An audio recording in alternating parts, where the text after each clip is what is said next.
आज सरस्वती शिशु विद्या मंदिर नीलकंठ नगर ब्रह्मपुर तार वार्षिक उत्सव 42 वार्षिक उत्सव आज निश्चित भाव में जोगदेवा मोपाई गोटे गौरवर विषय। ब्रह्मपुर को अष्टम थर आसवा ये भी गोटे खुशी कथा। ब्रह्मपुरवासी और गंजामवासी ये भल पाइबा भी एमती सब था। ये नीलकंठ नगर शिशु विद्या मंदिर निश्चित भाव में ये विद्यालय गोटे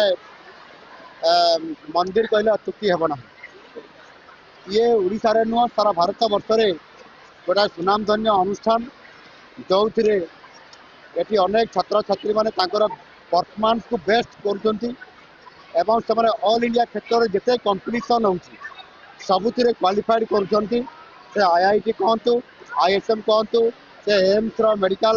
एग्जामिनेशन कथा कहतु आपंकर नीट कहतु जेई जेकोसी एंट्रांस कृतकार्य होती यह निश्चित भाव में गोटे बड़ा खुशी कथा। आज से ये अनुष्ठान आज जो शिक्षा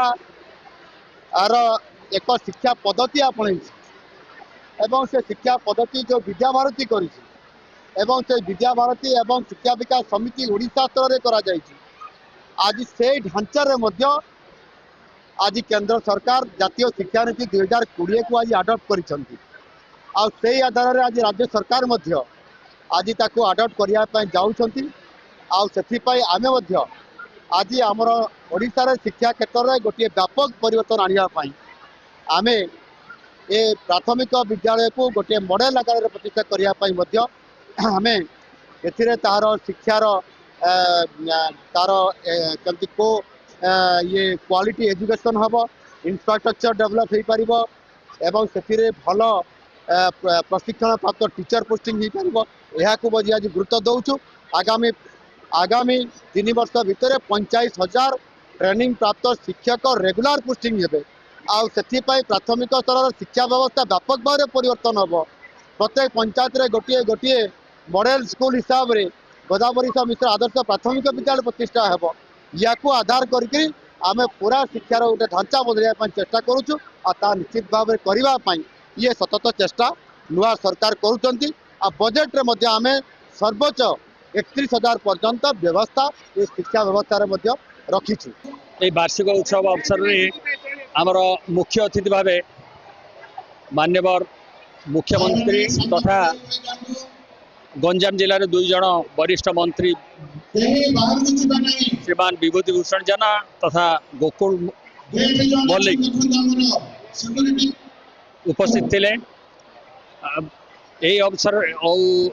गंजाम जिलार समस्त विधायक मध्य उपस्थित थे। यही अवसर में मुख्यमंत्री जेहेतु सी जड़े आरंभ जड़े शिशु मंदिर आचार्य थिले से निजक आचार्य हिसाब रे समाज रे तार गुरुत्व कौन आ शिक्षा पद्धति कौन हवा कथा शिक्षार देशर जदि विकास अच्छी शिक्षा द्वारा ही विकास हम ये उपर आलोकपात करते तथा वर्तमान ये जो नूतन शिक्षा पद्धति ताको लागू करने से आह्वान देते नूतन